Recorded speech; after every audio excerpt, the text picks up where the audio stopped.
요셉은 30살의 나이로 세계의 제국 애굽의 정치, 경제 권력의 2인자가 되었습니다. 17살 소년 때에 가나안에서 애굽으로 노예로 팔려온 지 13년 만의 일입니다.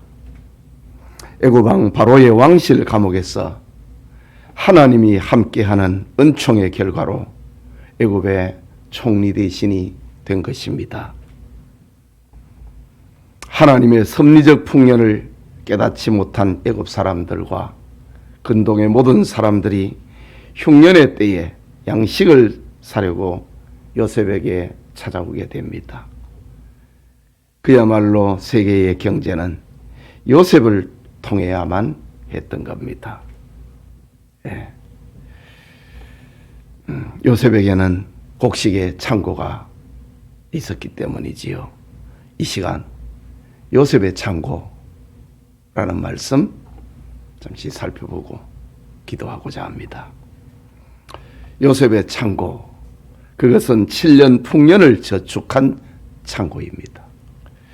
본문 47절과 9절에 7배 풍년의 토지 소출이 심히 많은지라 요셉이 애굽 땅에 있는 그 7년 곡물을 거두어 각 성에 저장하되 각 성읍 주위의 밭의 곡물을 그 성읍 중에 쌓아두매 쌓아둔 곡식이 바다 모래같이 힘이 많아 세기를 그쳤으니 그 수가 한이 없었더라 라고 합니다. 이것은 하나님의 계획적 풍년의 결과입니다. 바로 왕이 꾼 꿈을 요셉이 해몽한 그대로입니다. 말하자면 살찜 7암소와 강가 7암소가 강가에 올라와서 갈밭에서 풀을 뜯어먹고 또 무성하고 충실한 7 이삭이 나온 그대로였습니다.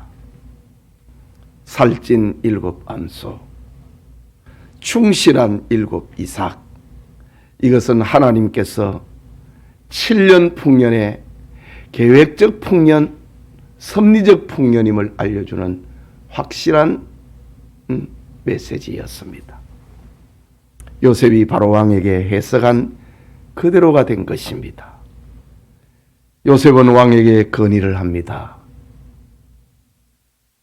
7년 풍년과 7년 대의 기근이 찾아올 텐데 명철하고 지혜 있는 사람을 택하여서 이 애굽 땅을 다스리게 하시고 7년 풍년의 때에 5분의 1, 20%의 곡식을 저축을 하여서 다가올 7년을 흉년을 예비해야 됩니다.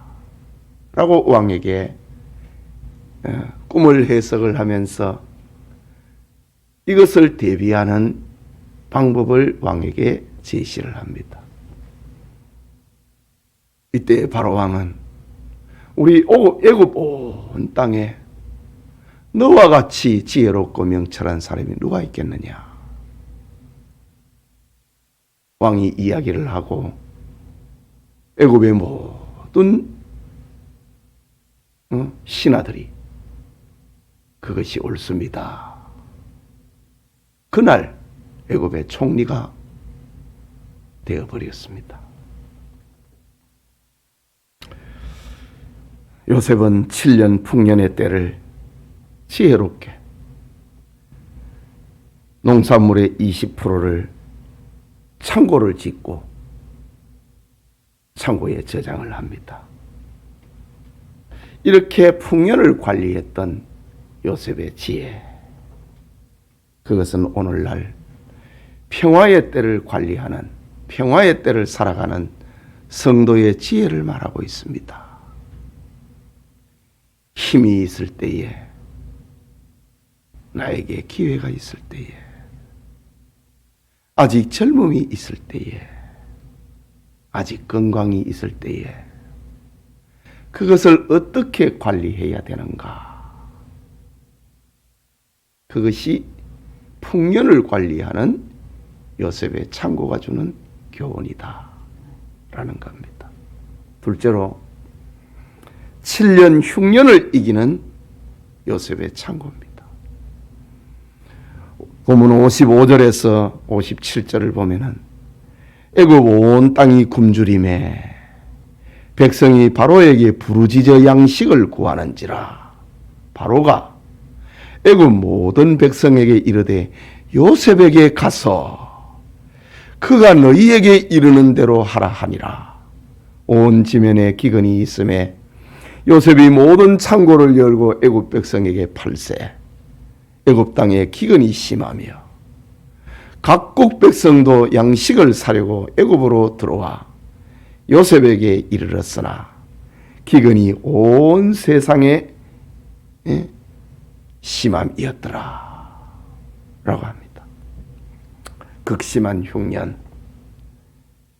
역시 하나님의 섭리적 흉년이었고 바로 왕에게 꿈을 해석을 했던 그대로였습니다.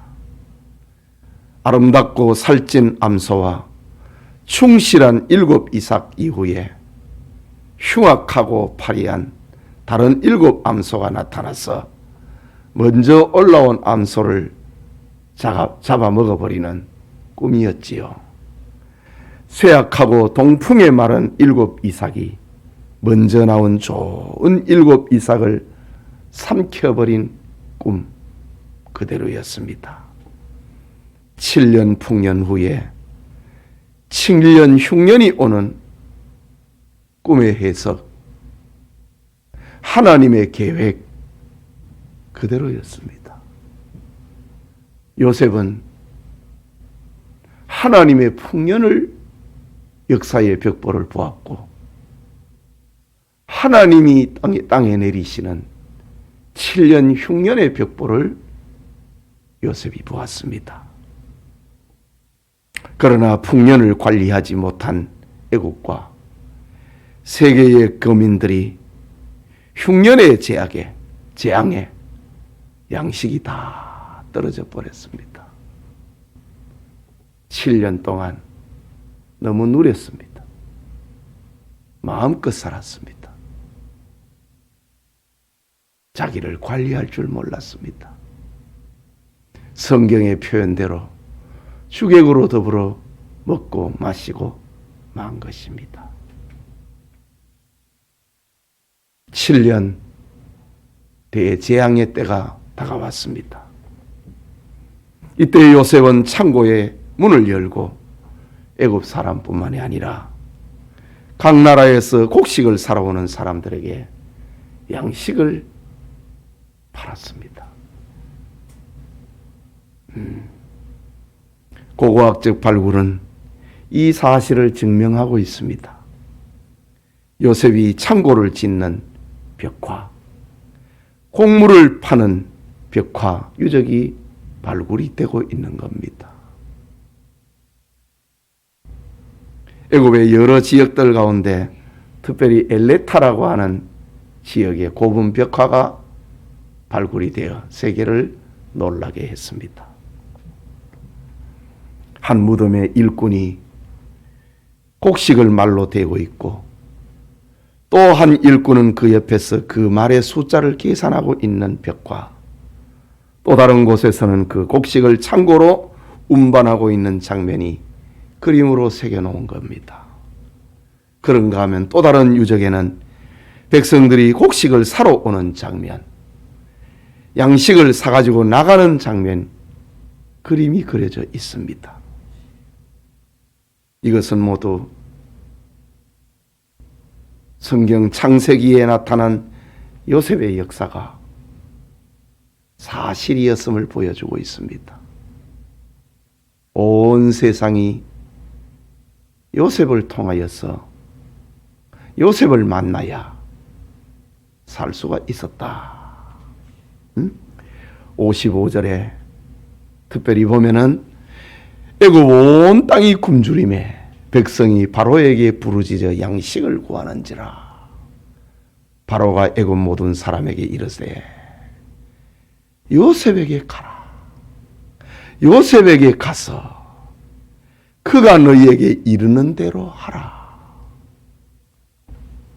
요셉을 통해서 세상이 구원을 받고 있는 장면을 봅니다. 이 아침에 우리 기도하는 성도님, 지금으로부터 4,000년 전 애굽 고대사와 관계된 요셉의 사건은 현대를 살아가고 있는 우리에게도 교훈을 주고 있습니다. 7년 풍년, 7년 흉년을 해몽한 요셉의 지혜는 우리를 깨우치고 있는 겁니다. 하나님의 자녀들이 우리 앞에 전개되고 있는 역사의 벽보를 예언자적인 감동을 가지고 그것을 해석할 수 있어야 된다. 예수님께서 말씀하셨습니다. 천기는 분별할 줄 알면서 시대의 벽보는, 시대의 표적은 읽지 못하느냐.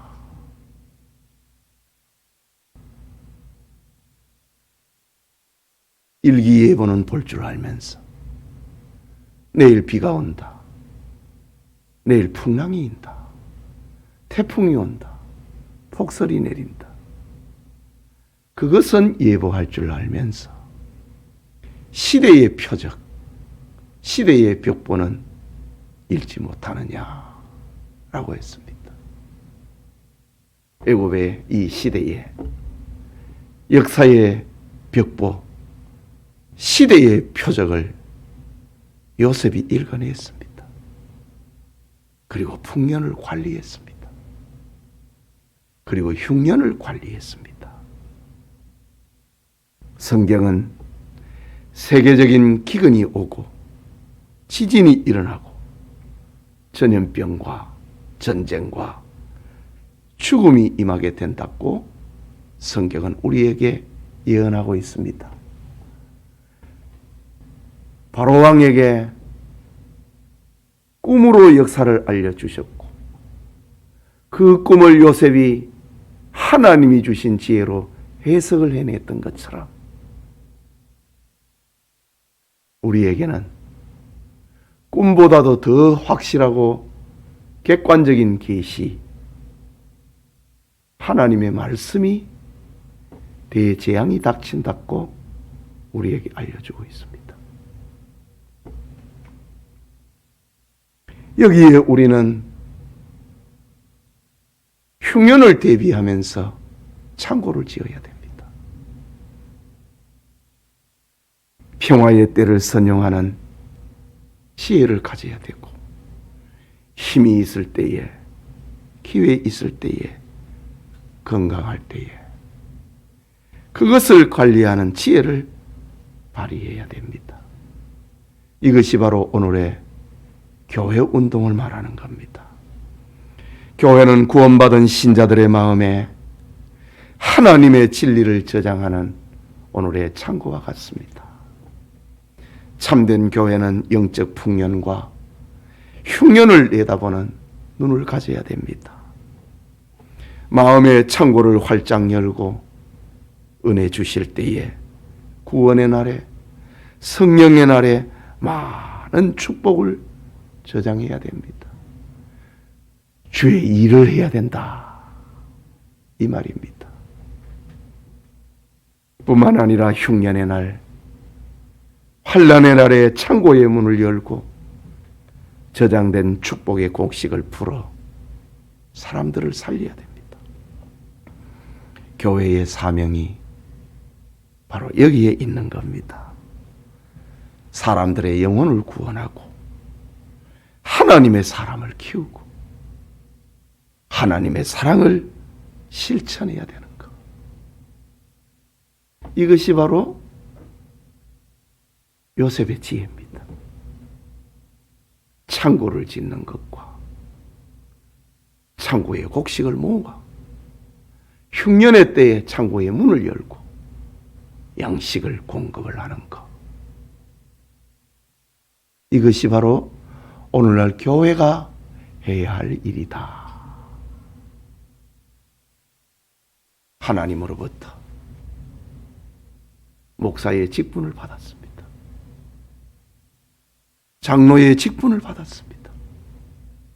안수 집사의 직분을, 권사의 직임을 받았습니다. 남녀 집사님들의 직분을 받았습니다. 하나님께서 요셉에게 바로 왕이 요셉에게 자신의 인장 반지를 빼어갖고 그에게 끼우고 모든 애굽은 요셉을 통하도록 하라 라고 했습니다. 하나님께서 우리에게 직분을 입혀가지고